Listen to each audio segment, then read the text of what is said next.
Hello, everyone. Welcome to the session, and thank you for the conference organizer for having our paper. Today, I'm going to present a paper on policy on regulation on privacy. This is a joint work with Sudhir from Yale. Particularly, we're going to conduct an economic analysis of GDPR, the latest European law on privacy regulation.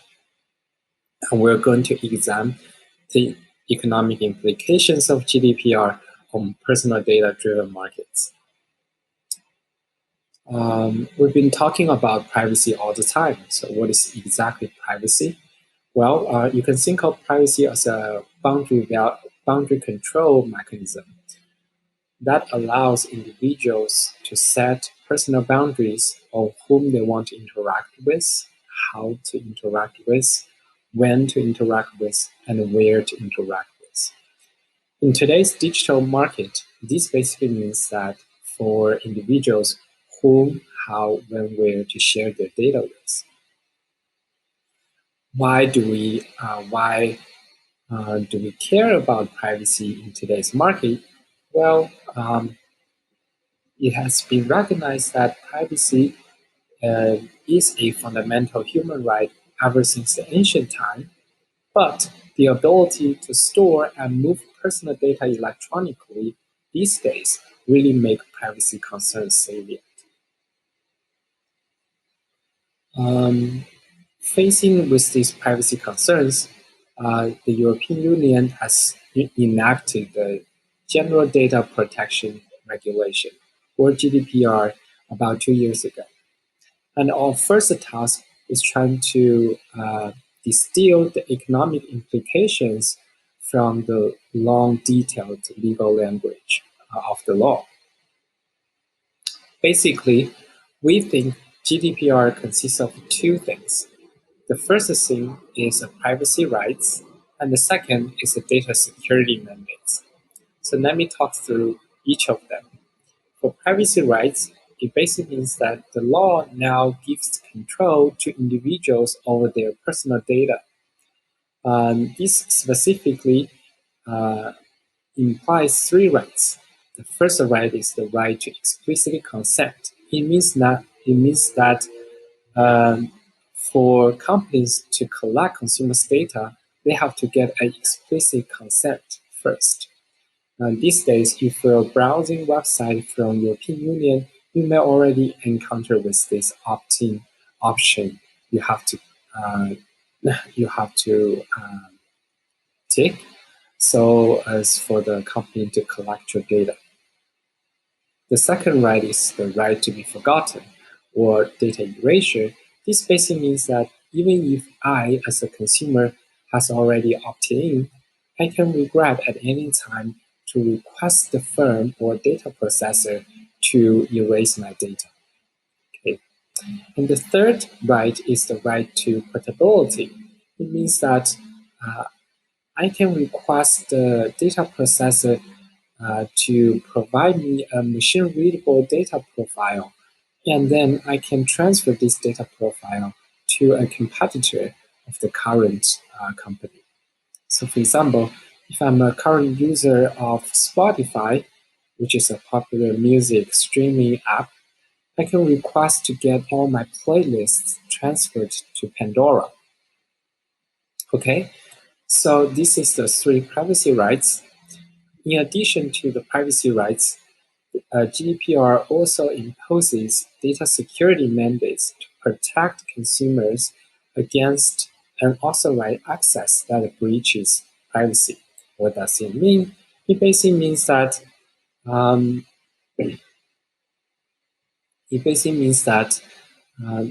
not only the law regulates on the legal uses of the consumer's data, but also it considers illegal uses, and it implements regulations to guard against illegal access. So for example, most recently, Marriott was fined for over $100 million for a data breach that leaks all its membership information to an unauthorized third party.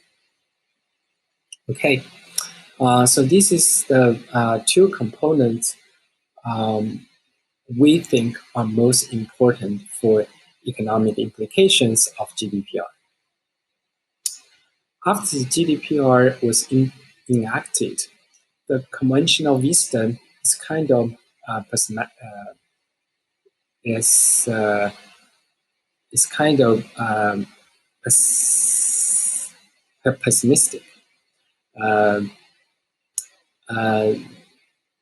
The industry practitioners think that GDPR will hurt digital marketers by reducing their targetability capability. And also, it can also hurt consumers by depriving them the benefit of effective targeting and personalization of products and services. This is reflected by a recent survey by eMarketer.com, where for US digital marketers, the government regulation has been recognized as the top threat to digital marketing. And this leads to our research questions. And also on this slide, I'm going to give you a preview of the results too. The first question is about data availability. We are interested in how does GDPR impact the overall volume of data in personal data markets. And our finding is that GDPR could increase the data availability. This is in contrast with the conventional wisdom, but it is consistent with a recent empirical finding, empirical study that looked at the European telecommunication market and finds that GDPR increased opt-in and thus data availability.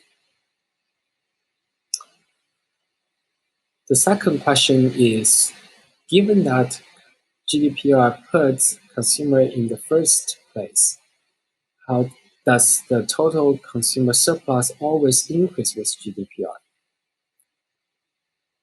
We find that the data security mandates always benefit consumers, but the privacy rights are more subtle, and sometimes they can hurt consumers in a monopolistic market.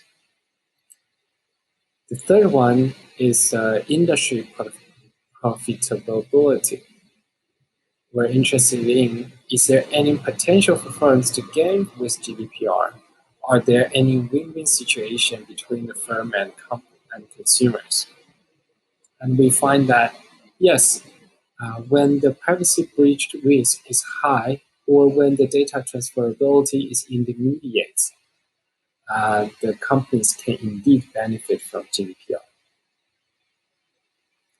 To answer these research questions, we develop a model that incorporates privacy rights and data security into the model. It is a dynamic model of two periods where the firms collect consumers' data to personalize service and price, and consumers make choices on purchase, opt-in, erasure, and switch by evaluating the efficiency gains from personalization relative to potential losses due to privacy breaches and price discrimination.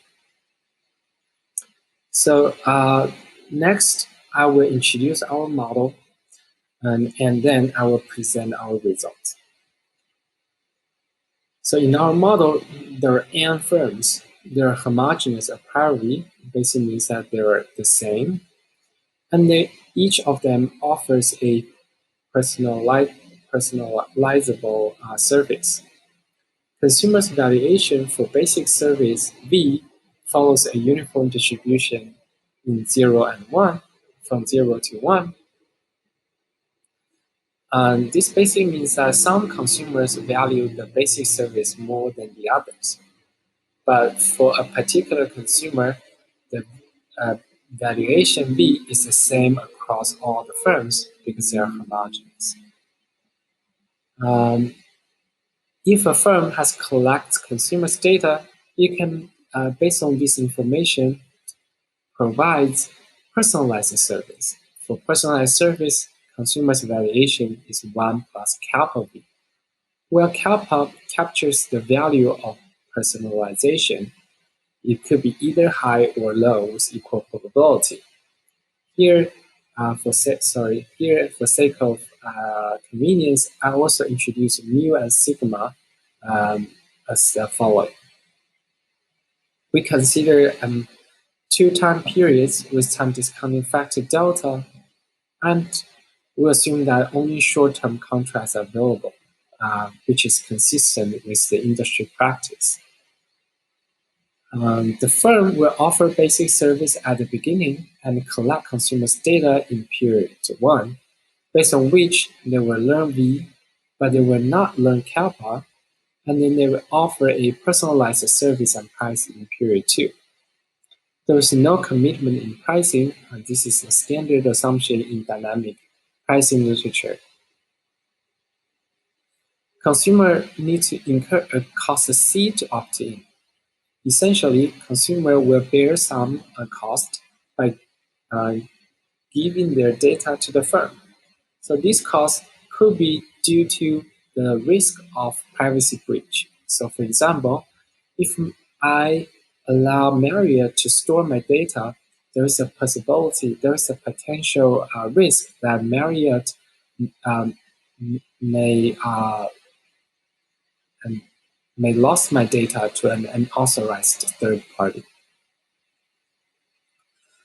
Consumers are uncertain about kappa a priori, but they will learn their kappa at the beginning of the second period before they decide whether to make a purchase of their personalized service. Okay, the model may sound a little bit complicated. So let me just recap everything again by going through this timeline. So there are 2 periods. In the first period, the firm will set the price for the basic good. Everyone offers the same basic good. And the consumer's decision is, should I purchase the basic good or not? And if I purchase, should I opt in the data collection by the firm or not? Then in period 2, the firm now can offer the price for 3 things: the basic good, the personalized good for those consumers who have opted in, and personalized good for those consumers who have opted in, but who has chosen a competitor in the first period. And consumers, depending on whether they have opted in or not in the first period, they have different decisions to make in the second period.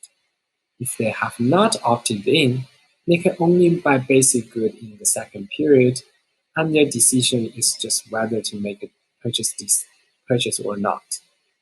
If they have opted in the first period, now they have 3 options. Either they can keep buying from the same firm, but now they can enjoy the personalization, or they can erase their data and buy the basic service again, or they can, sorry, it's not again, it's just now they can revert to the basic service. Or they can transfer their data to a new firm and erase their data at the old firm and still enjoy a personalized service from the new firm. Okay, so this is our model. Due to the time constraint, I will not provide the details on how we solve the model, but essentially it's a backward induction where the firm will engage in both intertemporal and third-degree price discrimination. By intertemporal price discrimination, basically I mean that the firm can offer different prices over time to let consumers self-select which period to buy. By third-degree price discrimination, I basically means that because in the second period, the firm will learn consumers' need, and based on this information, they can customize their price. Consumers will self-select in both opt-in and purchase, as well as other decisions such as switch and transfer in the second period. Okay? Before I present the equilibrium findings, let me give you some basic intuitions for the driving force behind our model. First, the right to explicitly opt in separates the transaction of goods and data. What does it mean? It means that without this right, when consumers want to buy, it has to give away its data. That's actually what the current market look like in most countries these days. When I buy something, the firm will automatically collect my data. So if I'm worried about giving my data to the firm, the only thing I can do is to forego the purchase. But now, with the right to explicit opt-in, the transaction of the good and data is separated. I can buy the good and opt out of the data collection at the same time so that I can enjoy the good without giving away my data. So this will prevent market failure in face of a high privacy breach risk. But at the same time, it will reduce consumers opt-in because opt-out is now an option. And also, it will reduce the data availability. How about the erasure and pullability rights? They will discipline the firm to provide ongoing value to consumers by limiting price discrimination, but at the same time, it will disincentivize firms from offering lower first period prices to encourage consumers to opt in. Okay, so therefore, it seems there's a trade-off. This does not necessarily lead to benefit to consumers. On one hand, because now the consumer have the right to erase and transfer their data, the firm cannot exploit consumers too much in the second period. This protects consumers. But at the same time, it means that consumers' data will be less valuable to the firm, and therefore they'll be less willing to offer a subsidy to consumers to encourage them to opt in the first period. And for consumers, it means that they may face a higher first period price. This could be something bad for the consumer. All right.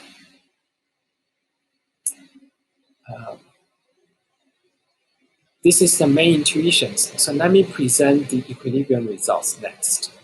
First, let's consider a monopolistic market where n is equal to 1 and data portability is irrelevant.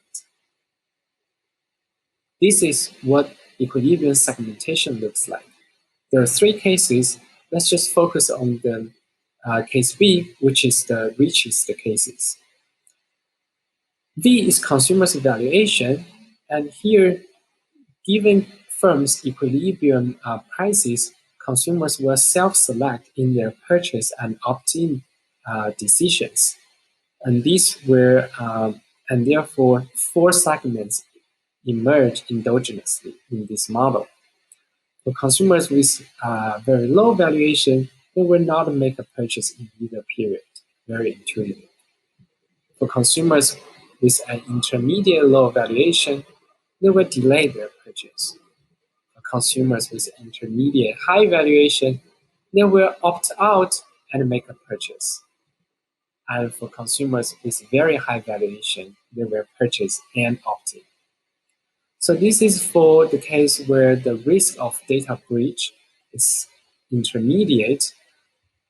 For other cases, we can understand similarly. So due to the time constraint, I will omit here. Now let's look at the implications of privacy rights on prices and data security.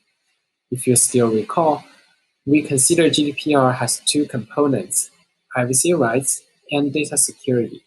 I will analyze them one by one. So here I first focus on the privacy rights.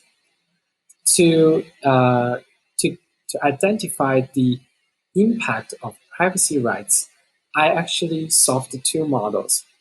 In the first model, the privacy rights are implemented, and in the second model, the privacy rights are not.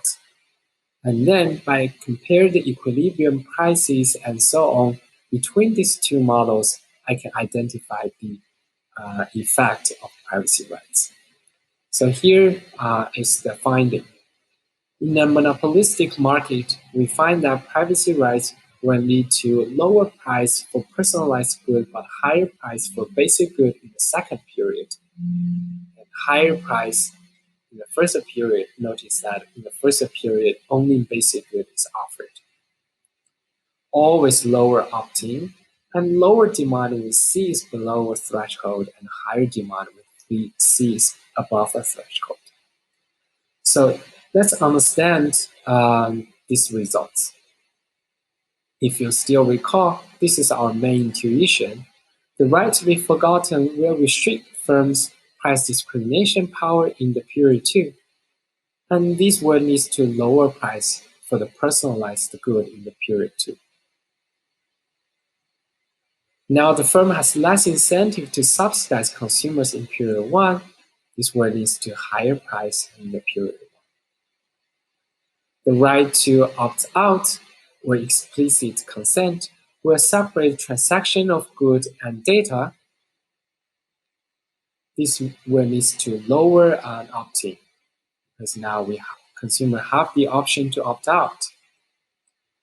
Lower opt-in means that there are more consumers opt out, and these consumers are of higher valuation, and therefore these consumers can only buy basic good in the second period, and therefore the firm can charge a higher price for the basic good in the second period.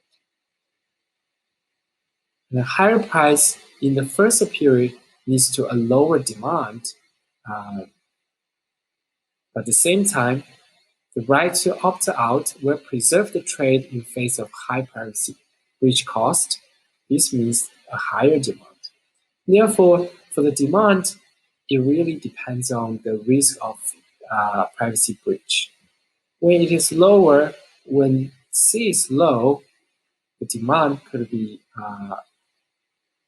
lower with privacy rights, but when C is high, the demand will be higher with privacy rights. Okay, so this is we just talked about privacy rights on prices and data availability. And next, I present the results of privacy rights on welfare. Privacy rights mostly raise consumer welfare, but could lower consumer welfare when breach cost or the breach risk C is intermediate and the personalization benefit mu is sufficiently high. The reason is that the separation of goods and data will reduce the firm's availability to use a lower first period price to solve consumers' hold-up problem due to a second period price discrimination. Why do consumers have a hold-up problem? Well, think about that. Consumers need to incur cost C to opt-in, but after the opt-in and after the firm have learned consumers' valuation V, they can price discriminate against consumer. And given that consumers are reluctant to incur the cost of C to opt in, and given that the firm will actually use a lower first period price to resolve consumers' hold-up problem. But now, if you give consumers the right to opt out, basically allow the goods and data to be separated, this will reduce the firm's ability to use a lower first period price to resolve consumers' hold-up problem, and therefore this will lead to a lower consumer surplus. This may sound a little bit complicated if you don't understand this part clearly. That's totally fine. I think this is a point that would be interesting to theorists.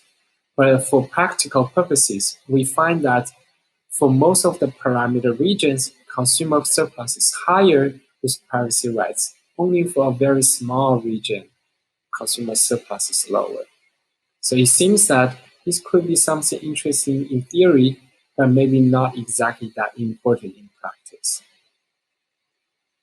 We also find that privacy rights reduce firm profit and social welfare when C is low, but can raise firm profit and social welfare when C is high.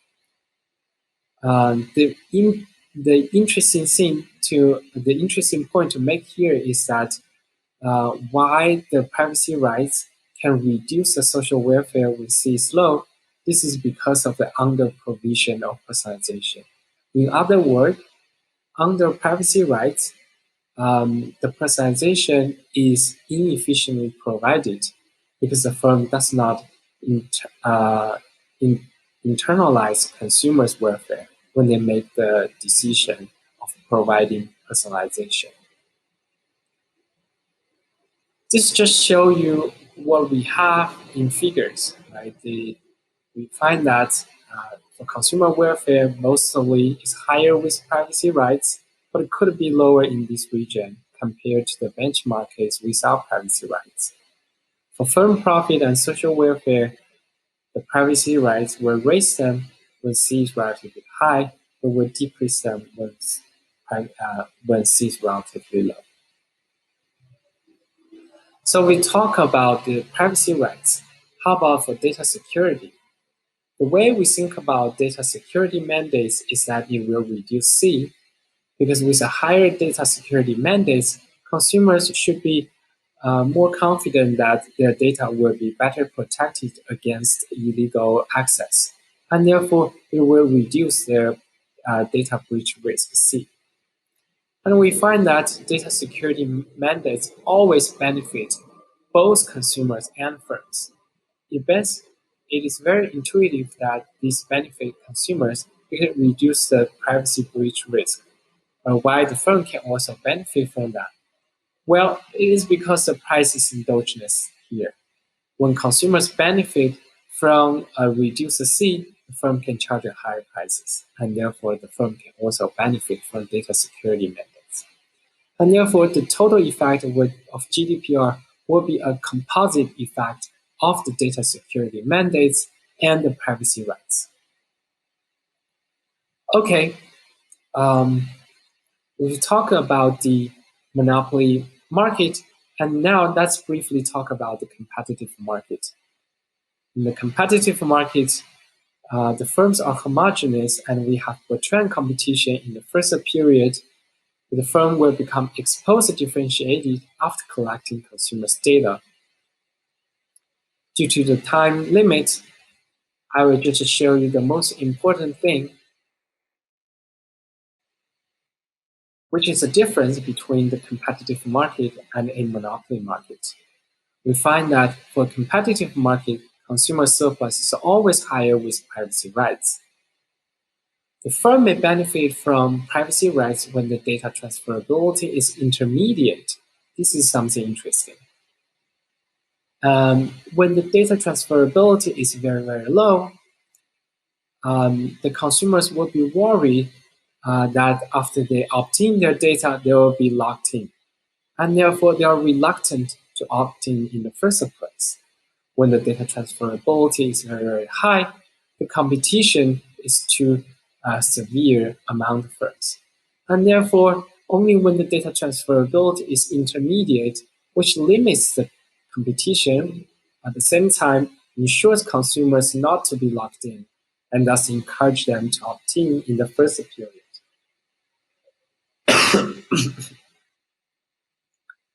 We also find that in a competitive market, the data availability could be higher with privacy rights. The implication of social welfare and data security are qualitatively the same with the monopoly case. All right, let me quickly conclude. We find that data security mandates always benefit both consumers and firms, but the privacy rights have more nuanced effect.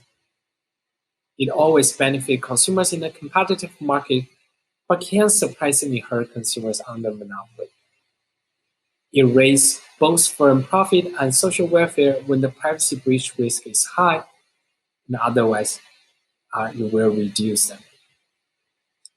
We also have an extension about endogenous privacy breach cost, and we find our results are robustness to this extension. All right, thank you very much for your attention, and this is the end of my presentation.